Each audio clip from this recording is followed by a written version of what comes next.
গতকালই অভিষেক বন্দ্যোপাধ্যায় বিদ্রোহীদের উদ্দেশ্যে চ্যালেঞ্জ ছুড়েছিলেন যে আপনারা দলে ফিরুন, তাহলে আমি 1 ঘন্টার মধ্যে ইস্তফা দেব। আর অভিষেক বন্দ্যোপাধ্যায় সেই চ্যালেঞ্জ নিয়ে কটাক্ষ করলেন এবার শতাব্দী রায়। এটা মনে হয় 4 তারিখের ভোটের পর 5 তারিখ করলে ভালো হতো, তাহলে হয়তো মমতা বন্দ্যোপাধ্যায় রাজনৈতিক জীবনে এটা হতো না। হার জিত আছেই, যে কোনো দলই হারতে পারে, জিততে পারে। দল যে টুকরো টুকরো হয়ে গেল, দিদির মতো নেত্রীর দল, সেটা দুঃখজনক। কি বলেছেন শতাব্দী রায়, শোনাবো। আসলে এটা আমার মনে হয় 4 তারিখের রেজাল্টের পর 5 তারিখ করলে ভালো হতো, উচিত ছিল 5 তারিখে কথা। তাহলে অন্তত মমতা ব্যানার্জির পলিটিক্যাল ক্যারিয়ারে এরকম অবস্থা হতো না। দেখো, হার জিত তো আছে, যে কোনো দলই হারতে পারে, জিততে পারে, কিন্তু বাদবাকি দল যে টুকরো টুকরো টুকরো টুকরো হয়ে গেল, দিদির মতো একটা নেত্রীর দল, সেটা খুব দুঃখজনক। কিন্তু এই ডিসিশনটা আমার মনে হয় অভিষেকের 5 তারিখে নিলে ভালো হতো, যেটা এতদিন অনেক লেটে নিল।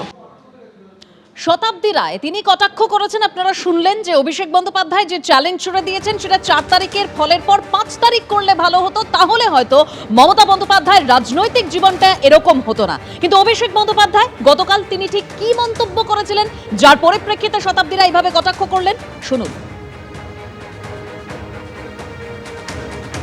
তারা যদি বলে যে দলের এই পারফরমেন্সের জন্য বা পরাজয়ের জন্য যদি অভিষেক বন্দ্যোপাধ্যায় দায়ী হয়, তাহলে 24-এ যে তৃণমূল কংগ্রেস 29টা আসন পেয়েছে তার কৃতিত্বও আমার।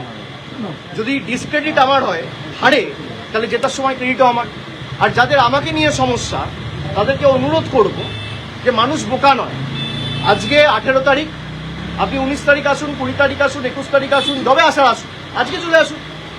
আপনারা ফিরে আসুন, আমি 1 ঘন্টার মধ্যে ইস্তফা দিয়ে দিচ্ছি। কেউ আসবে না। ডিল হচ্ছে, ওদিকে যাও, অভিষেক ব্যানার্জিকে গালাগালি দাও, তোমাকে বেঁচে থাক, তোমাকে বাঁচিয়ে রাখবো, ইডিও ধরবে না, সিবিআইও ধরবে না। সুদীপ বন্দ্যোপাধ্যায় এনসিপিআই সাংসদ, তিনি বলছেন যে অভিষেক বন্দ্যোপাধ্যায়ের বার্তায় কোনো কাজ হবে না, কে কোথায় থাকবেন সেটা একান্তই ব্যক্তিগত ব্যাপার। টিভিতে কে কি বললেন তার উপরে একজন মানুষের বা একজন রাজনৈতিক নেতার জীবনের সিদ্ধান্ত নেওয়ার কথা নির্ভর করে না, এবং এটা যার যার ব্যক্তিগত বিষয়। যার মনে হবে এই আওয়াজে সাড়া দেবেন তারা দেবেন, আর যারা মনে করবেন দেওয়া উচিত নয় তারা দেবেন না। কিন্তু আমার ধারণা এই আবেদনে কোনো কাজ হবে না। অভিষেক বন্দ্যোপাধ্যায় যে বার্তা বিদ্রোহীদের উদ্দেশ্যে দিয়েছেন তা নিয়ে কোন রকম মন্তব্যে নারাজ যাদবপুরের সাংসদ সায়নী ঘোষ। অভিষেক বন্দ্যোপাধ্যায় বলছেন যে যদি তারা ফিরে আসেন 1 ঘন্টার মধ্যে রিজাইন করবে। Very nice of him. উনি যেটা বলছেন ওটা উনি বেটার বলতে পারবেন, আমি আসলে শুনিনি, কাজে আমি বলতে পারবো না। এবিপি আনন্দ, এগিয়ে থাকে, এগিয়ে রাখে।